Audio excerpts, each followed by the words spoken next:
Hey friends, if you wish to fix Windows was unable to load the registry error on your system, then please watch this video. I will guide you through the resolution. So I'll explain this. I checked through countless forums and I could not find the solution anywhere. Okay. So I checked countless forums for this, but I didn't find a conclusive solution. Now, here's the thing, when we don't find a conclusive solution, then our best approach will be to try to repair the registry files. And if that doesn't work, then we can obviously try a cloud reset. Look, there's no conclusive solution. No one has said that it is going to work.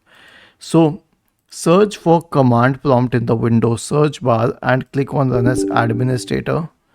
Type the command sfc space / scan now and hit enter to invoke the sfc scan. The next solution will be a system restore. Search for recovery in the Windows search bar. Open recovery, click on open system restore, click on next, select a good restore point, next, finish, and then click on yes. And lastly, try a cloud reset. Right click on the start button and select settings from the menu, and then go to the system tab on the list on the left hand side, and then scroll down and click on recovery.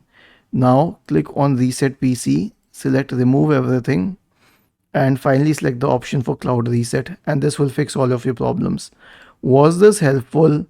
If yes, then please subscribe to the channel, and if not, then let us know in the comment section of the video on how we could help you further. Thank you for watching this video and have a nice day.